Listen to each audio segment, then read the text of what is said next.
Comme souvent dans une propriété, on peut en fabriquer une autre en utilisant le principe de la réciproque. Alors, ça consiste, par exemple, si on prend le théorème de Thalès, ici on a ce qu'on appelle la cause, et ça conduit à cette conséquence-là. Donc, le but du théorème de Thalès, c'est de calculer une longueur. C'est ce qui correspond à la conséquence. La cause, c'est d'avoir deux listes de points alignés, des droites parallèles, et lorsque l'on a donc cette cause-là, automatiquement, on a cette double égalité. La réciproque, ce serait d'inverser la conséquence et la cause. Alors, ce serait de dire donc, si on a cette double égalité, eh bien on va avoir cette conséquence-là, c'est-à-dire des points alignés et des droites parallèles. En réalité, ça ne se passe pas tout à fait comme ça. On va, pour énoncer ce qu'on appelle la réciproque du théorème de Thalès, modifier un petit peu les choses.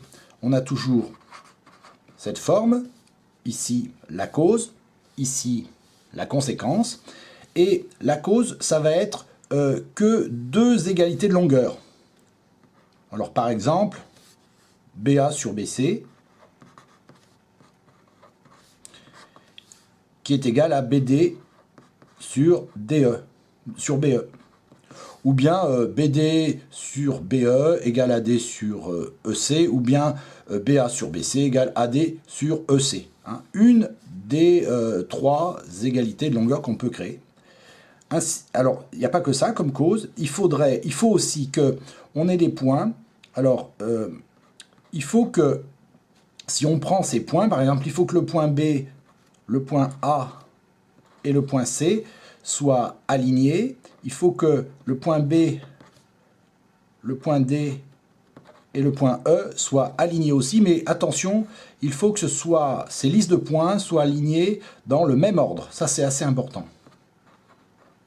Voilà. Si on a toutes ces informations-là, une égalité de longueur, comme ça, des points qui sont alignés dans le même ordre, eh bien, on va pouvoir conclure, on va avoir comme conséquence que, dans ce cas-là, ce serait de dire que la droite AD est parallèle à la droite EC. Ce sera donc le but de cette nouvelle propriété qui est la réciproque du théorème de Thalès.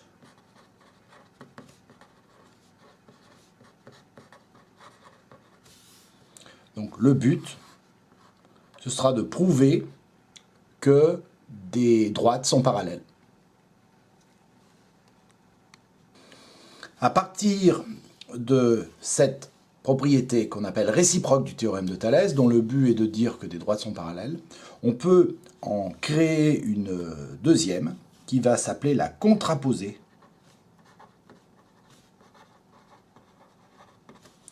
du théorème de Thalès, qui correspond à une réciproque dans laquelle on n'aurait pas toutes les conditions d'utilisation, pas toutes les causes.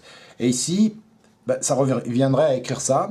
Les points B, A et C et les points B, D et E sont alignés, chacun dans le même ordre, mais cette fois-ci, les deux rapports de longueur sont différents. Voilà, ils ne sont pas égaux. Et bien dans ce cas-là, on va pouvoir dire que la droite AD n'est pas parallèle à la droite EC. Donc on utilisera cette propriété lorsque on s'apercevra que les deux rapports de longueur ne donnent pas le même résultat.